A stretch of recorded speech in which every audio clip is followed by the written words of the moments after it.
what is the world telling us today? In observing the world, what I see is a whole planet of people trying to solve a problem.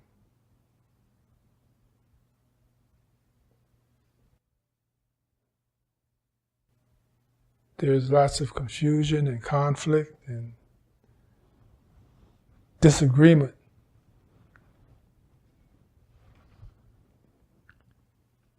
But it appears to me that the people who are trying to effect solution to the world's problems have not prepared themselves to be the mediators that bring about solution.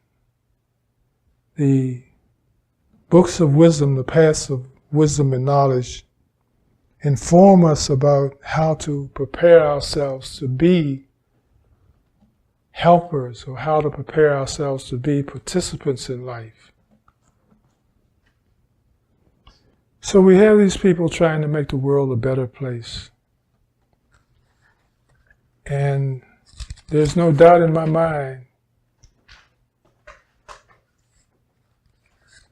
that everybody has a good intention. Everybody wants to fix the situation. But all we have is this erratic dialogue between groups of people condemning each other. So from the Christian theology, they evoke a preparedness, an option to relate. It says, love your enemies and bless those that curse you. Do good to them that hate you. Pray for them that despise you. It doesn't say shame them. It doesn't say yell at them. It doesn't say pick at them. It says pray for them, love them. In the Sutta on effacement, the rubbing away of unwholesomeness, the writing of, or the insertion of morality and uprightness, it says, how is it that we should do things? Not how should the other person do things, but how should we do things? And it says, this is how effacement, this is how uprightness is pursued and practiced. Others will be cruel. We shall not be cruel here. And the reason that they started out with cruelty as on the list, at the top of the list, is because compassion or non-cruelty is the basis for everything we do from the heart.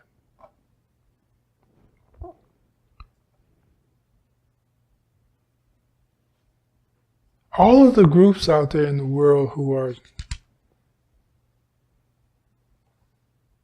trying to correct what they perceive to be the incorrectness of reality,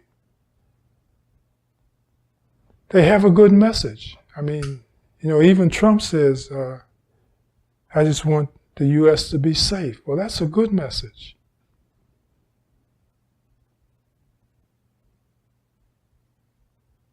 But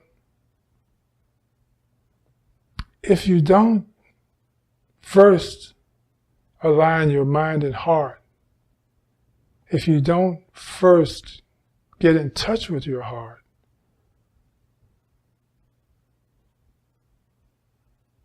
you project your intention through the filter of your emotions. And this is what we've got going on out here in the world. We've got people screaming and yelling at each other, shaming each other, blaming each other. And when that occurs, no one hears the message. No one hears the good intention. They only hear the yelling and screaming. So this is why we should practice the way we should practice. This is why we should employ the instructions of the wisdom paths to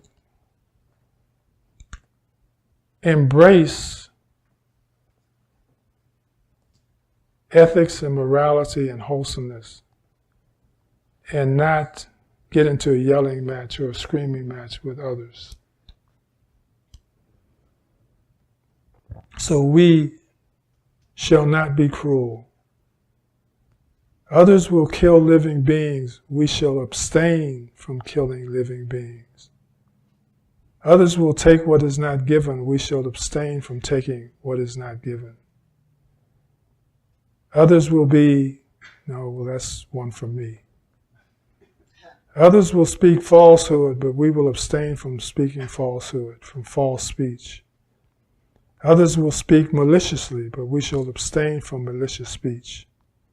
Others will speak harshly, but we will abstain from harsh speech. Others will gossip, but we will abstain from gossip. Others will be covetous, but we will be uncovetous here. Others will have ill will, we will be without ill will here. Others will have wrong view, we will have right view. Others will have wrong intention, we shall have right intention. Others will have wrong speech, we will have right speech. Others will have wrong action, we will have right action. Others will have wrong livelihood, we will have right livelihood. Others will have wrong effort, we will have right effort. Others will be others will be of wrong mindfulness, we will have right mindfulness. Others will be of wrong concentration, we will have right concentration. Others will be of wrong knowledge, we shall be of right knowledge. Others will be of wrong deliverance, we shall be of right deliverance. Others will be overcome by the sloth and torpor, we shall be free from sloth and torpor. Others will be restless, we will not be restless. Others will be doubters, we will go beyond doubt. Others will be angry, we will not be angry. Others will be resentful, we will not be resentful. Others will be contemptuous, we will not be contemptuous. Others will be insolent, we will not be insolent. Others will be envious, we will not be envious. Others will be avarice, we shall not be avarice. Others will be fraudulent, we will not be fraudulent. Others will be deceitful, we shall not be deceitful. Others will be obstinate, we shall not be obstinate. Others will be arrogant, we shall not be arrogant. Others will be difficult to admonish, we shall not be difficult to admonish.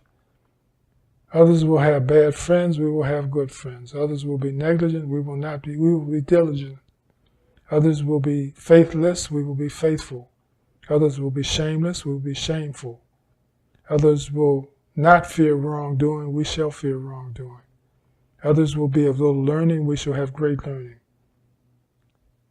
Others will be lazy, we will be energetic. Others will be unmindful, we will be established in mindfulness. Others will lack wisdom, we will possess wisdom. Others will adhere to their own views, hold to them tenaciously, and not relinquish them, or relinquish them with difficulty. We shall not adhere to our own views, we will not hold to them tenaciously, and we shall relinquish them easily. Now I know that that's a long list of things, when all we want to do is help the children, or all we want to do is help the planet, or all we want to do is help the country. That's a long list of things to do first before we even step into the fray, before we even help.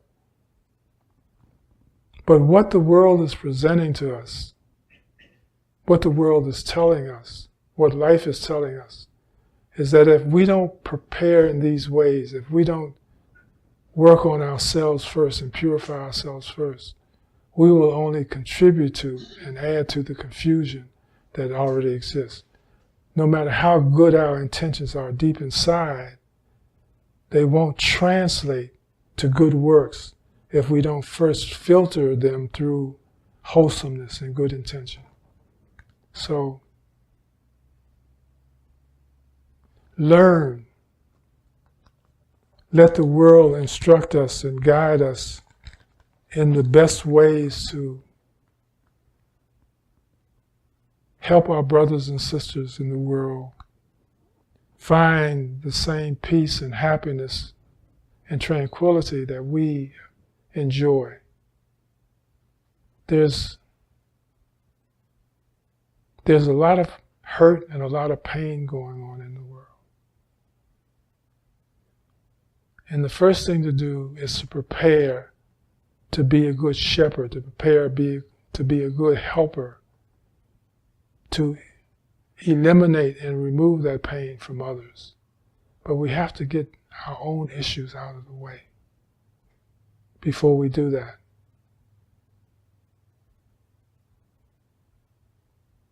And then we begin. It's not about accepting things as they are. It's not about turning our backs on our brothers and sisters.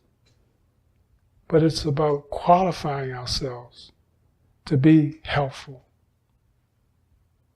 That's all we can do, and that's a responsibility that we should accept in our endeavor to bring peace and harmony and tranquility to the world.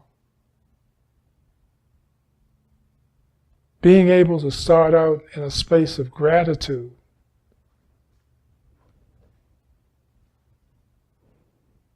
being blessed or feeling blessed for being blessed, understanding how much we have, each of us here in this Dharma hall, how good we have it.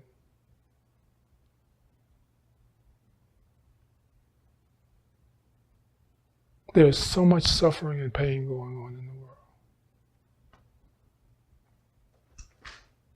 But we have to start from a place of completeness and wholeness in order to bring healing to others. We can't, or we shouldn't, inject ourselves into the malignancy that's happening in the world without first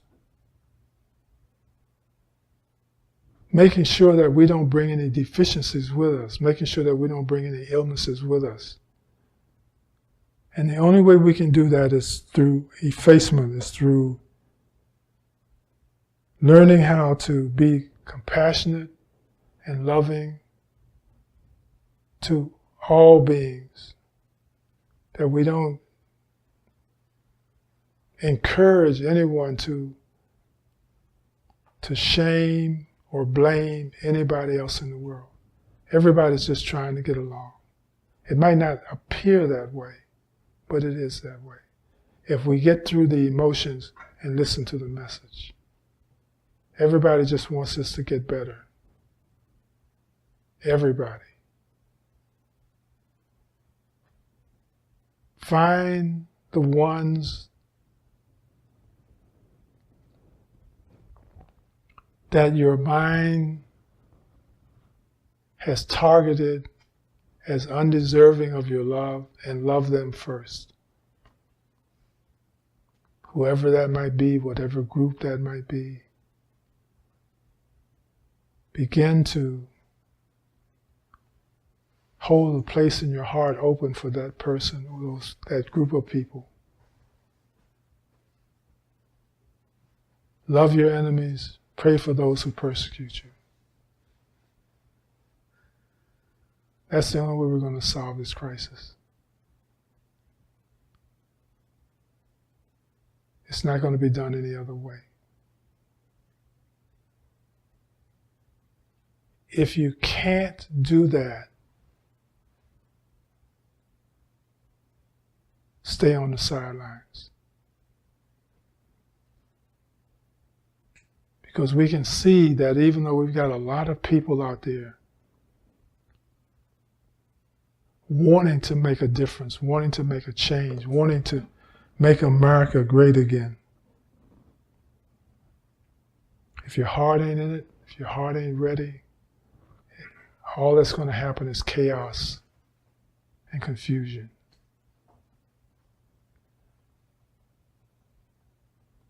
Remember, the intention is to begin with wanting to do no harm.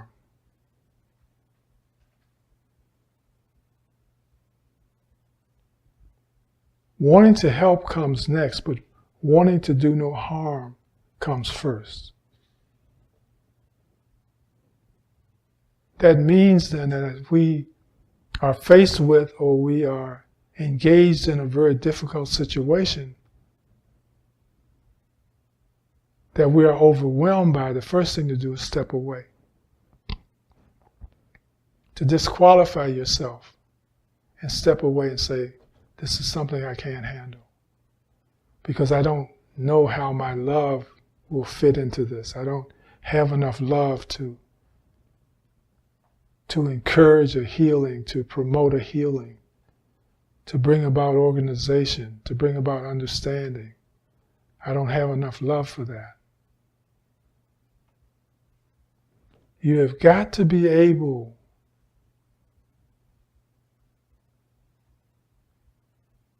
to encourage both sides, to hear both sides, and to work together, to not to bring blame to the situation, not to try to shame the other side, not to judge or condemn the other side, but to partnership with the other side. There's a documentary that's on HBO that has to do with the Mormon religion. Do we have any Mormons here? Okay. And what they have seen happening in their community, in their tribe as they call it, is an increase in suicides by young people.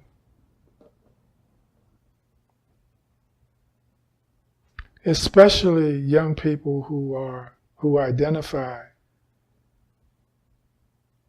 with the gay and lesbian community.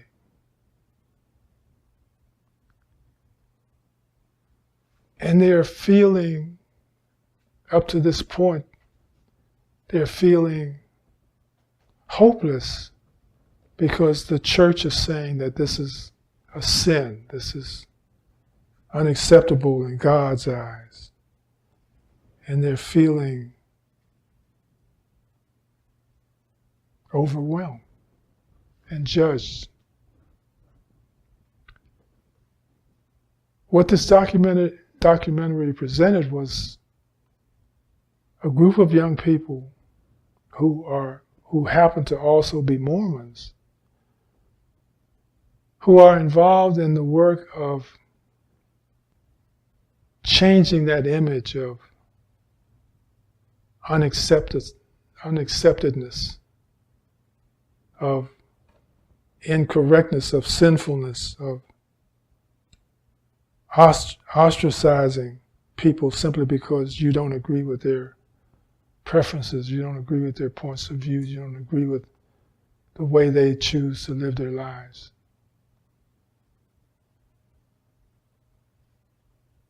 There's got to be an agreement that if we believe in the power of love, then we also believe that all people are deserving of love. This is the message, no matter where they might be in their lives and no matter what they might choose to embrace in their lives, that they are as worthy of love as everyone else, as you and me. And that love should not be withheld from anybody.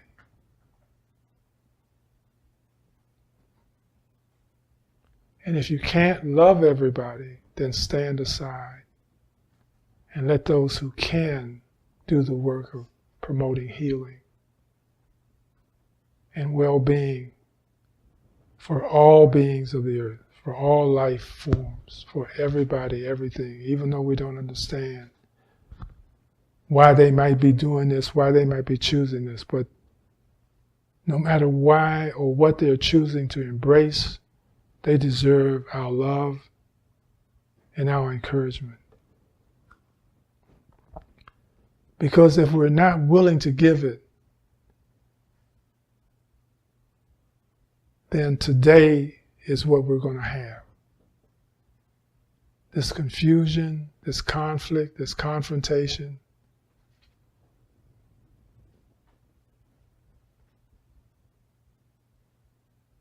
These wars, the divisions, disagreements. And everyone is just saying, I'm trying to help. But you can't help if you don't bring your heart. Okay. Is there anyone who doesn't understand? Here's a point of view. Bob? If I see people around me that are suffering, and am I hearing you right in saying, well, you should stand on the sidelines until you match that list, that laundry list that you gave us about all the views, the precepts. I mean, I'm far from there, but I still feel that action needs to be taken in a positive way. Doesn't mean I have to yell and scream at somebody, but I can serve people that are suffering and that are being harmed. Would you agree with that or not? Yes. Yeah, as long as you are talking about helping and you're talking about the willingness to have conversation with others who have different opinions without yelling and screaming, without confrontation, that's fine. But that's really not standing on the sidelines then, is it? No, that's not standing on the sidelines.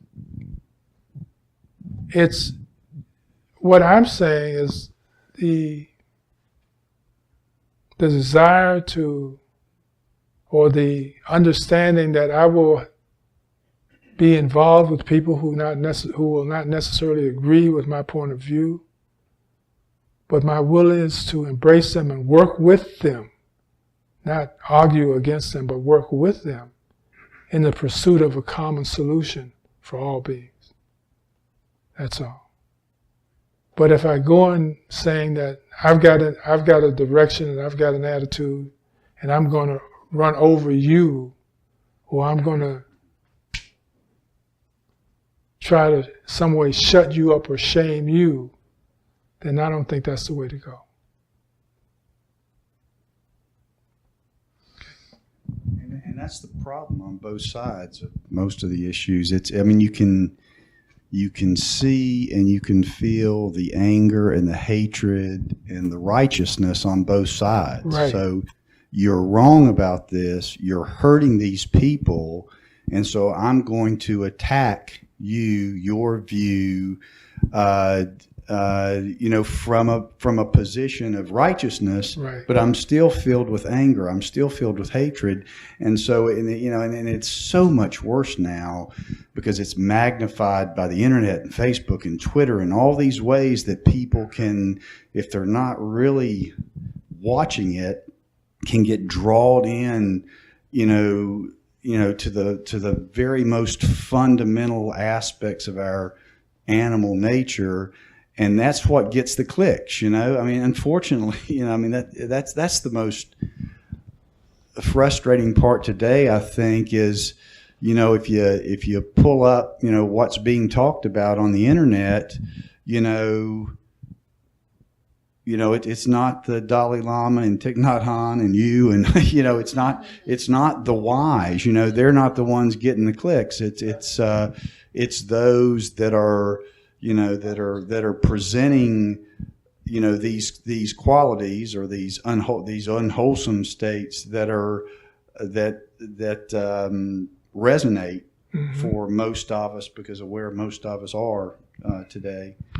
And I don't even know that I have a point. I guess I find it a little overwhelming because it's like how do you turn that thing? How do you gain enough momentum? How do we reach that tipping point where it's not that way?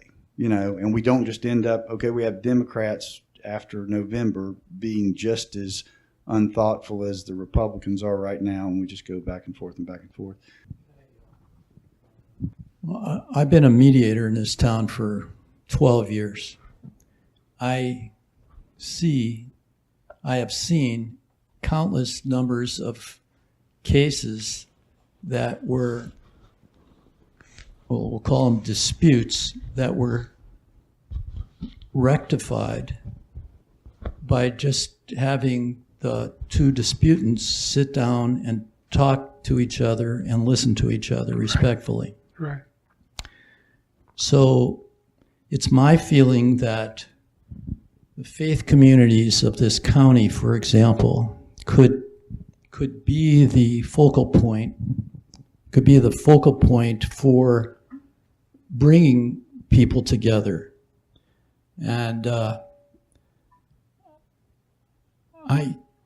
I don't know why they're not doing this, but I think it would be something for this community to think about doing, setting a tone for what you're talking about. Well, we are doing that to the extent or to the degree that we are encouraging each of you in the Sangha to go out and touch those that you know. But encouraging you to have the alignment that both Mark and you are expressing, the willingness to sit down and have dialogue and to listen to the other, not to argue for your point of view. This is what we've got going on now, as Mark is saying. And I think all of us agree that the confusion that we see, to some degree, is legitimate, just people trying to get their points of view across. But there's also a lot of manipulation. And in history, there's always been people who have poured gasoline on the fire, taken advantage of the emotions of a group of people to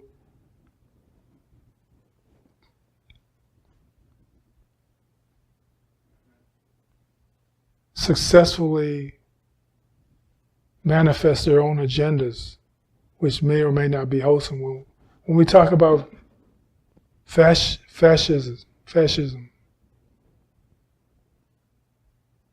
this is about stoking the fears and anger of a group of people to encourage them to attack another group of people, or ostracize or exclude another group of people.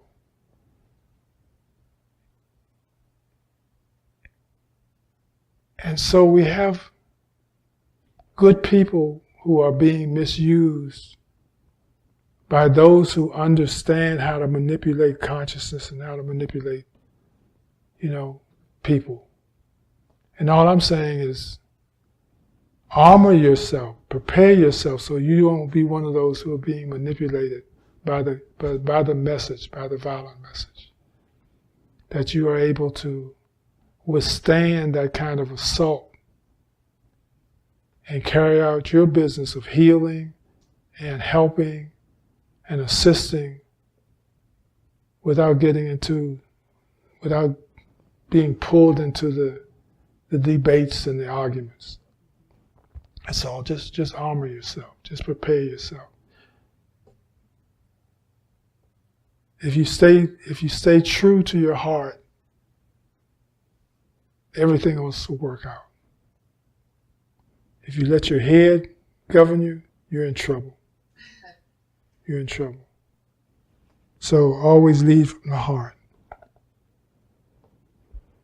Anyone else?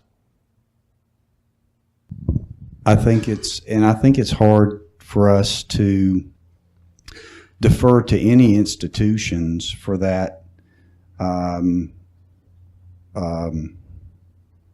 for the right perspective, because I think, religion, certainly in the South, in my experience, is as guilty as the politicians or any other formal institution at applying an agenda and an arrogance and a view that is exclusionary. And so, there are a lot of people doing a lot of bad things with that kind of a framework as their guide. A bunch of things kind of occur to me, and questions, what's the point of speaking? And a lot of times that refers to clarity. And then I say, what's the heart of the matter? And recently I'm saying, what's the bottom line? What are our actions going to be, or what are my actions going to be imbued with? And value in the preciousness of the moment and sinking in there, and then having dialogue, which usually to me relates to being above the heart, even though I can sense we have a connection. Yet my own experience has been continually caught up in some level of confrontation of what am I going to do about a situation that I'm in contact with, and having a different choice menu or various choice menus, usually in the moment ends up going to the head, and some level of my own cloudedness or confusion is informing my decision making. So to create so I guess my question is, how do we create a tempo, a rhythm, and a pacing that allows us to touch upon the spirit or the essence that you can't necessarily be in contact with if your speed of communication is at a level that is going to necessitate more of a cognitive problem solution. So getting into the quality we want rather than the separation and the emotion. So how do you stay in contact with the feeling? Well, that's the point of our conversation today, is to always make sure that you prepare yourself. The first thing to do is to take yourself out of the equation, to become selfless in your volunteering to be a part of the solution, that you have no axe to grind, that you don't go in it with an axe to grind, and therefore you eliminate that need to protect yourself or to protect your point of view, because there is no you to be there in the first place. So it's about preparing ourselves to participate.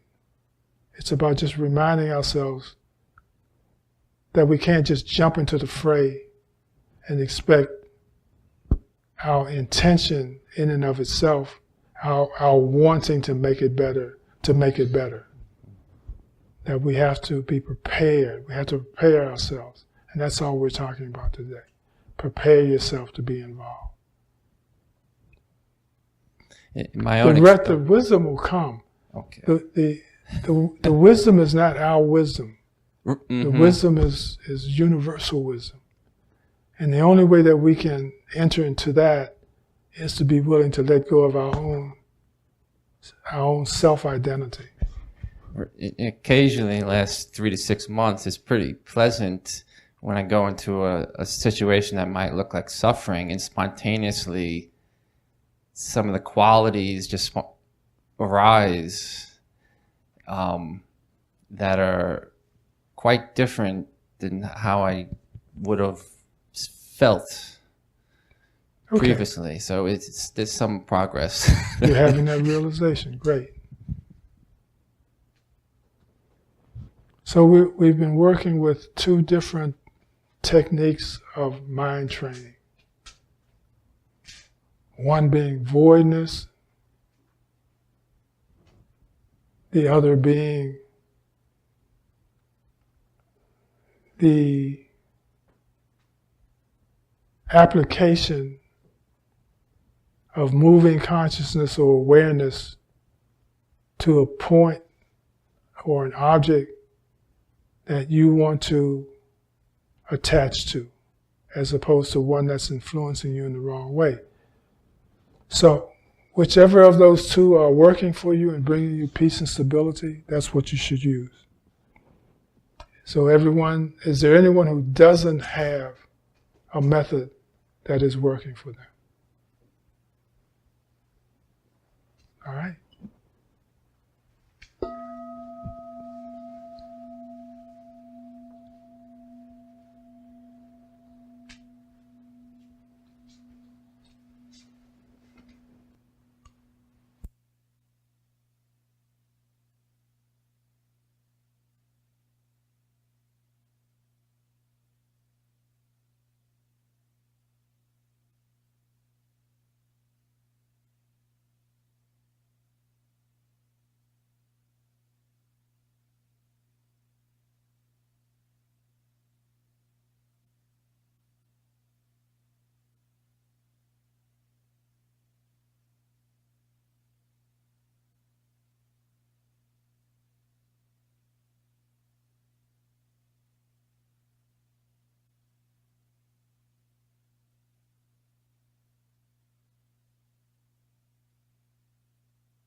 what I want you to think about is this. There are lots of groups out there, lots of communities, lots of tribes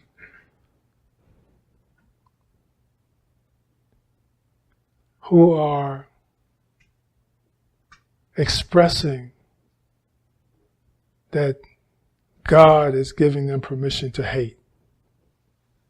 That if you're not this way, or if you don't look this way, or if you embrace this particular action, then God says to hate you.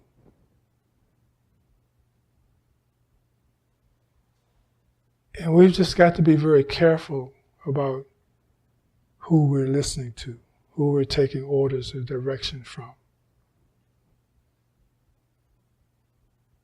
That if we have a beef or a disagreement with another group because we don't think that they should be killing or invading or taking or not helping, then we can't then turn around and listen to a God who tells us to do the same thing. We've got to develop some discrimination.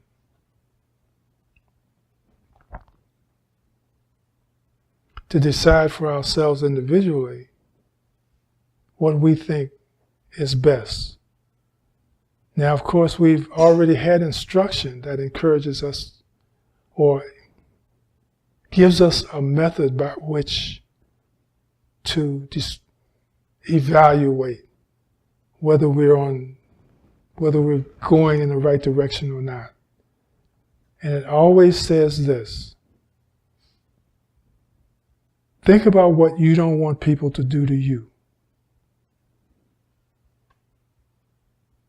What you don't want to be done to you.